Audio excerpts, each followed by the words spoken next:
गुजारिश है कि आप आए और अपने मुंतखब मौजू पर रोशनी डालें।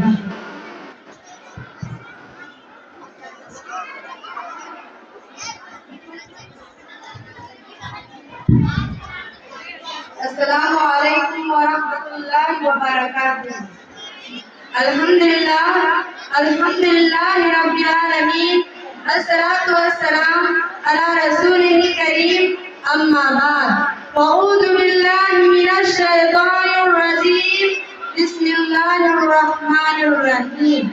व अलैसा लिल इंसानी इल्ला मा सआ।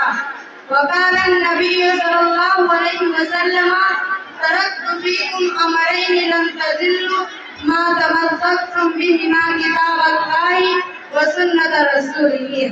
जनाब सदर हकम साहिबान, मुशफिक व मुरब्बिय साथिज़ाए कराम व मुअल्लिमात और मेरी पर्दा नसीब माँ और बहनों, आज के इस सालाना अंजुमन में मेरा मौजू है कुरान ख़वानी और इसारे सवाब।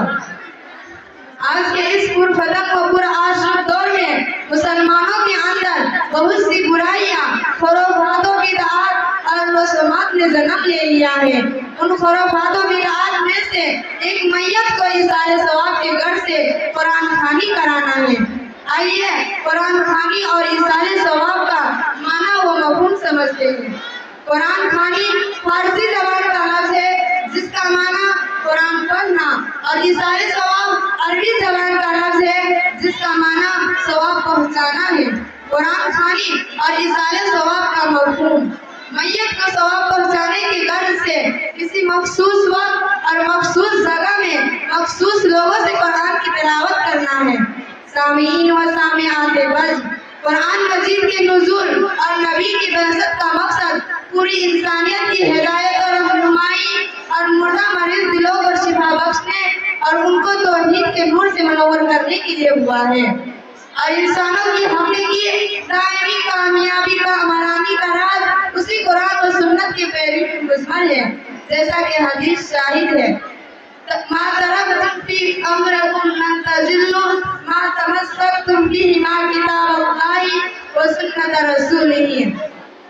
मैं तुम्हारे दरमियान दो चीजों को छोड़कर जा रहा हूँ, अगर तुम दोनों को मजबूती से पकड़े रहोगे तो तुम हरगिज़ गुमराह ना होगे। वो कुरान और हदीस है।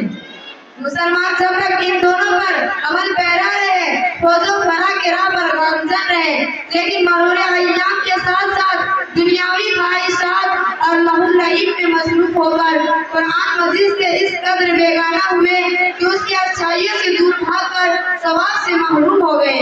और बाज़ लोगों ने कुरान को आमदनी का जरिया बना लिया और तावीज़ गंडों के धंधे में लग गए।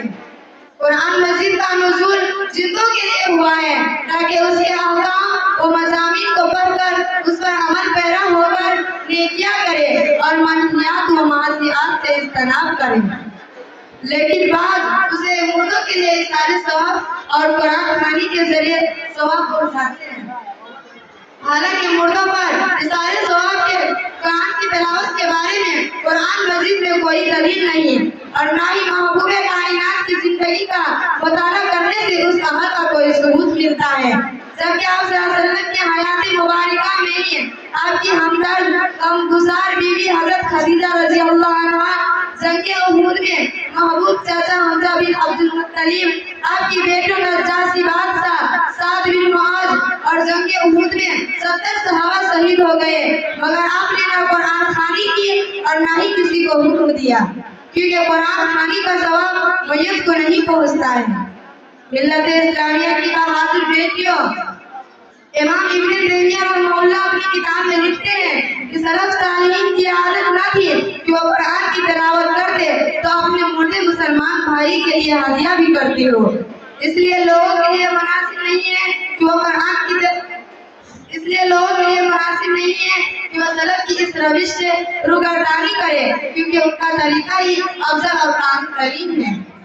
इसी तरह मुफस्सिर इब्न कसीर रहमहुल्लाह ने इस पारा में 12 में सूरह नज़ल की आयत व अलैसा लिल इंसानी इल्ला मा सआ की तफसीर करते हुए लिखते हैं कि जिस तरह कोई किसी दूसरे की गुनाह का जिम्मेदार न होगा, उसी तरह उसे आखिरत में उन्हीं चीजों का अज्र मिलेगा जिनमें उनकी अपनी मेहनत होगी।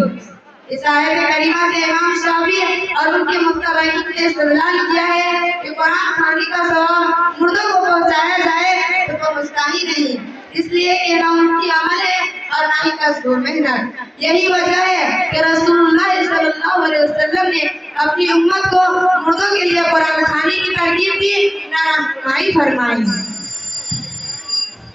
خلفائے کرام یہ ہے کہ اصالہ ثواب کے ارادے سے قرآن خوانی کرانا جائز اور درست نہیں ہے۔ قرآن حکیم کا نزول انسانوں کی رشد و ہدایت کے لیے ہوا ہے، لہذا میت کو ثواب پہنچانے کے لیے صدقہ خیرات اور دعا استغفار کرے۔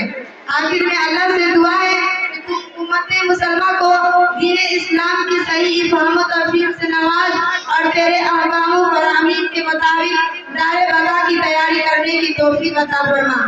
آمین۔ السلام علیکم ورحمۃ اللہ وبرکاتہ۔